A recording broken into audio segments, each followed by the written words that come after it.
La Escuela de Birmingham. La Escuela de Birmingham quiere entender los valores y hábitos de la gente para saber con mayor profundidad qué les motiva en cuanto a sus relaciones económicas, personales y laborales. Dentro de ese complejo conjunto de elementos, los medios ocupan un lugar destacado.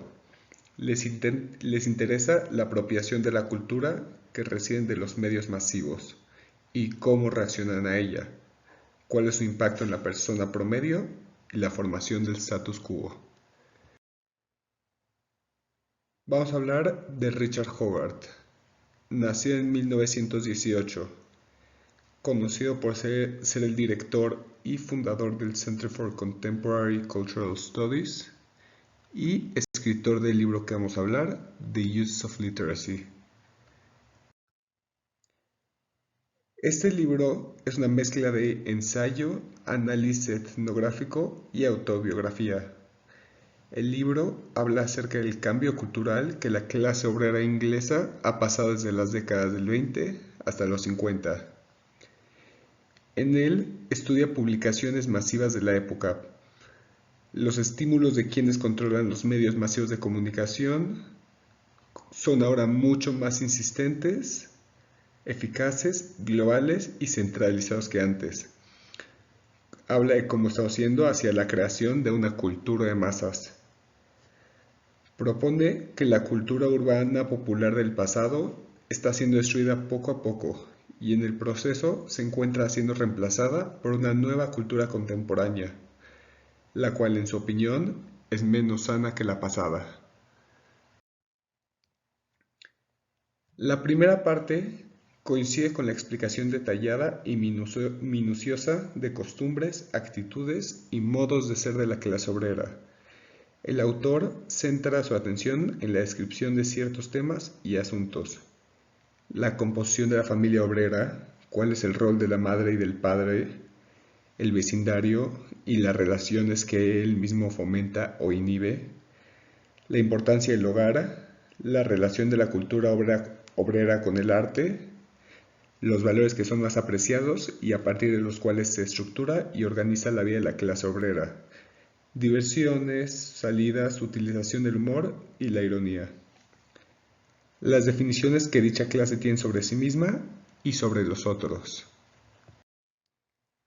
La segunda mitad habla acerca de las nuevas formas que ha asumido la clase obrera, considerando en parte cómo la cultura de masas la ha afectado para cambiar, cómo ciertos gustos, estéticas y modos de diversión continúan vigentes, mientras que se han modificado otras pautas culturales y aparecieron nuevas, merced a la influencia que ha tenido la industria cultural en su conjunto.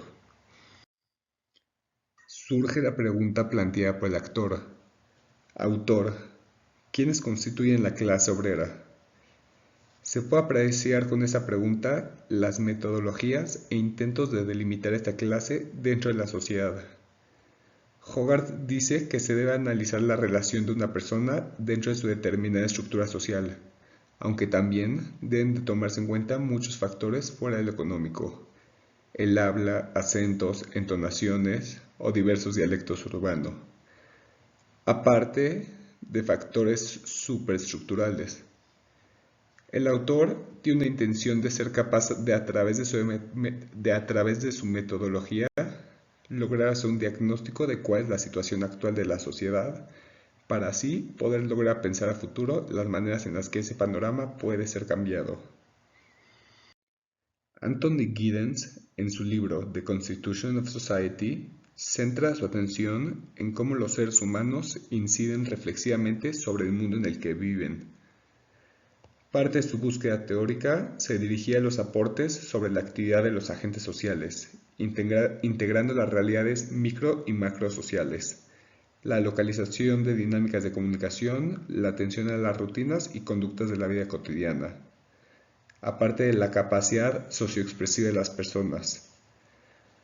Se dice que tiene una gran confianza en la evidencia empírica como fundamento de la construcción teórica, una perspectiva crítica de la investigación empírica, una orientación multimetodológica que con las ilustraciones de la literatura provistas por el propio Giddens promueve la etnografía disciplinada como modelo de estrategia de investigación.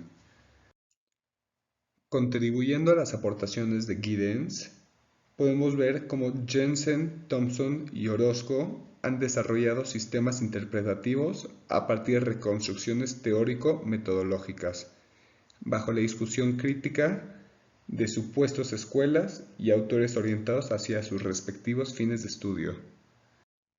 En el capítulo primero del libro La Constitución de la Sociedad, surgen las bases para la teoría de la estructuración. Anthony Giddens aborda los elementos constitutivos para una teoría de la estructuración, integrando varias perspectivas que establecen un marco para interpretar la vinculación entre el sujeto, la acción y la estructura. El punto de partida de Giddens es la hermenéutica. Para este autor, describir acciones sociales implica conocer las formas de existencia que se manifiestan en estas acciones.